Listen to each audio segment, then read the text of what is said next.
আজকে আমি আপনাদের শোনাবো এক অবিশ্বাস্য ঘটনা, যা শুনে আপনার কানকেও আপনি বিশ্বাস করতে পারবেন না।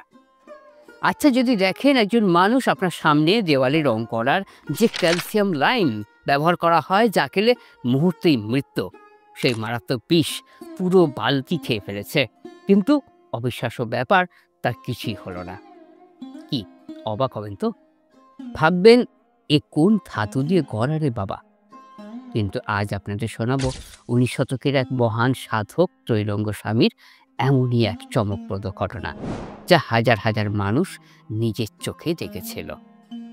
ভিডিওটা পুরোটা দেখুন এবং কমেন্টে জানান আপনি কি বিশ্বাস করেন এমন অলৌকিক শক্তি সম্ভব।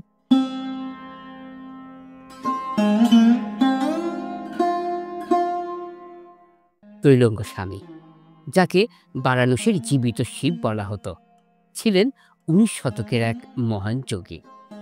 অন্ধ্রপ্রদেশে জন্মগ্রহণ করলেও তিনি জীবনের বেশিরভাগ সময় কাটিয়েছেন পবিত্র বারাণসীতে, গঙ্গার ঘাটে।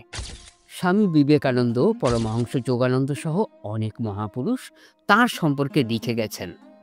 পরমহংস যোগানন্দ তার বিখ্যাত বই অটোবায়োগ্রাফি অফ এ ইয়োগী তে ত্রৈলঙ্গ স্বামীর অলৌকিক ক্ষমতা সম্পর্কে বিস্তারিত লিখেছিলেন। এবার বলবো এই মহাপুরুষ সম্পর্কে সবচেয়ে অবিশ্বাস্য কথা। তিনি প্রায় 280 বছর বেঁচেছিলেন। হ্যাঁ, আপনি ঠিকই শুনছেন, 280 বছর। ঐতিহাসিক নথি এবং মৌখিক ইতিহাস দুটোই কিন্তু এই দাবিকে সমর্থন করে। আসি আজকের মূল ঘটনায়। 19 শতকের মাঝামাঝি সময়ের কথা। ত্রৈলঙ্গ স্বামী তখন বারাণসীতে প্রচণ্ড জনপ্রিয়।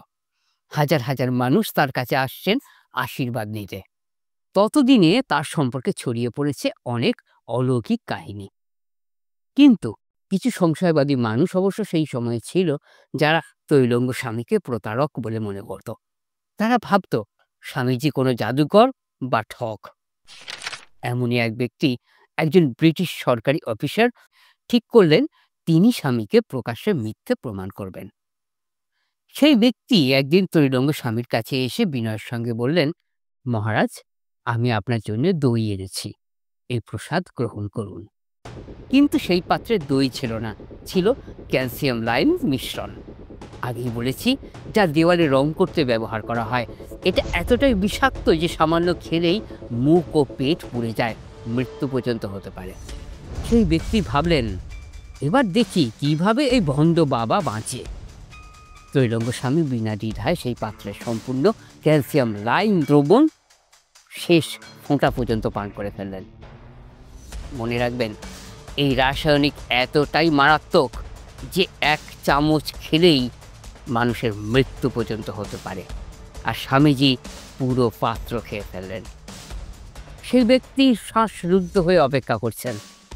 এখনই স্বামীজি মাটিতে পড়ে যাবেন আর কষ্টে চিৎকার করবেন। কিন্তু না, ত্রৈলঙ্গ স্বামী শান্তভাবে বসে রইলেন। তার মুখে কোনো কষ্টের চিহ্ন নেই, কোনো যন্ত্রণাও নেই। তারপর যা ঘটল তা আরও বিস্ময়কর। মাত্র কয়েক মিনিট পরেই হঠাৎই যেই ব্যক্তি স্বামীকে বিষ দিয়েছিলেন, সেই ব্যক্তি নিজেই মাটিতে পড়ে গেলেন।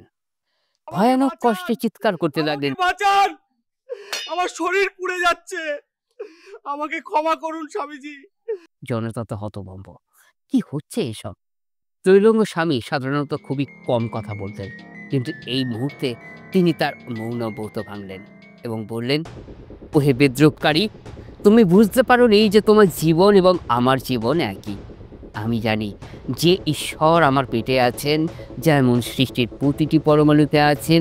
এই জ্ঞান না থাকলে ক্যালসিয়াম লাইম আমাকে মেরে ফেলত।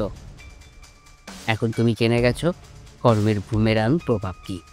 তুমি আমাকে বিষ দিতে চেয়েছিলে, কিন্তু সেই বিষের প্রভাব তোমার উপরই ফিরে এসেছে, কারণ আমরা সবাই এক। মনে রেখো, আর কখনোই কারো সাথে এমন খেলা করো না। স্বামীজির এই কথা বলার পরেই সেই ব্যক্তির যন্ত্রণা কমে গেল। সে সুস্থ হয়ে উঠল, কিন্তু সারা জীবনের জন্য এই শিক্ষা তার মনে গেঁথে গেল। এই ঘটনা আমাদের শেখায়, মহান যোগীরা কর্মের নিয়মের বাইরে নন, বরং তারা কর্মের নিয়ম পুরোপুরি বোঝেন। ত্রৈলঙ্গ স্বামী নিজে বিষক্রিয়া থেকে সুরক্ষিত ছিলেন, কিন্তু তিনি জানতেন ঈশ্বর সর্বত্র বিরাজমান। কিন্তু যে ব্যক্তি হিংসা ও প্রতারণার মনোভাব নিয়ে এসেছিল, তার নেতিবাচক কর্ম তার কাছেই ফিরে গেল। এটি কেবলমাত্র ঘটনা নয়, ত্রৈলঙ্গ স্বামী বহুবার মারাত্মক বিষ পান করেছেন কোনো সমস্যা ছাড়াই। ঐতিহাসিক নথি অনুযায়ী হাজার হাজার মানুষ, যাদের মধ্যে অনেকেই বিংশ শতাব্দীর প্রথম ভাগ পর্যন্ত জীবিত ছিলেন, সাক্ষ্য দিয়েছেন যে তারা স্বামীজিকে গঙ্গা নদীতে দিনের পর দিন ভাসতে দেখেছেন। কখনো তিনি জলের ওপরে ভাসতেন, কখনো জলের নিচে ডুবে থাকতেন ঘন্টার পর ঘন্টা। বারাণসীর প্রচণ্ড গরমে তিনি খাটের পাথরের ওপর ঘন্টার পর ঘন্টা বসে থাকতেন। যেই পাথর এতটাই গরম যে সাধারণ মানুষ হাত দিতে পারত না, কিন্তু স্বামীজির শরীরে কোনো প্রভাব পড়ত না। একবার ব্রিটিশ পুলিশ তাকে উলঙ্গ অবস্থায় ঘোরার জন্য গ্রেপ্তার করে জেলে বন্দি করে, কিন্তু পরদিন সকালে দেখা গেল স্বামীজি জেলের ছাদে বসে আছেন। পুলিশ হতবাক। কোনো তালা ভাঙা হয়নি, কোনো দেওয়াল ভাঙা হয়নি। স্বামীজি কিভাবে বের হলেন? পুলিশ আবার তাকে ধরে আরো সুরক্ষিত কক্ষে বন্দি করলো এবং পাহারাদার বসালো, কিন্তু পরদিন আবার স্বামীজি বাইরে। এরপর পুলিশ হাল ছেড়ে দিল এবং তাকে আর বিরক্তও করল না। এই ঘটনা কি শুধুই একটি অলৌকিক কাহিনী, নাকি এর পেছনে কোনো গভীর আধ্যাত্মিক বার্তা আছে? ত্রৈলঙ্গ স্বামী দেখিয়েছিলেন যে যখন কোনো ব্যক্তি পুরোপুরি ঈশ্বরে আত্মসমর্পণ করে এবং সর্বত্র ঈশ্বরের উপস্থিতি অনুভব করে, তখন প্রকৃতির নিয়ম তাকে আর প্রভাবিত করতে পারে না। তার এই অলৌকিক ক্ষমতার পেছনে ছিল না কোনো জাদুই, ছিল না কোনো প্রতারণা, ছিল শুধু গভীর আধ্যাত্মিক উপলব্ধি এবং ঈশ্বর সচেতনতা। তিনি আমাদের শিখিয়ে গেছেন, কর্মফল সবসময় ফিরে আসে। যে মন্দ চিন্তা করে মন্দ পায়, যে ভালো চিন্তা করে ভালো পায়। সবচেয়ে বড় শিক্ষা, সবকিছুতে ঈশ্বর বিরাজমান, আমাদের শরীরে, প্রকৃতিতে, এমনকি আমাদের শত্রুদের মধ্যেও। আপনি কি এই ঘটনা বিশ্বাস করেন? আপনার কি মনে হয় এমন অলৌকিক ক্ষমতা সম্ভব? কমেন্টে জানান। এই ভিডিও ভালো লাগলে লাইক করুন, চ্যানেল সাবস্ক্রাইব করুন এবং বেল আইকন প্রেস করুন, যাতে এরকম আরো অদ্ভুত কিছু সত্য আধ্যাত্মিক গল্প আপনি পেতে পারেন।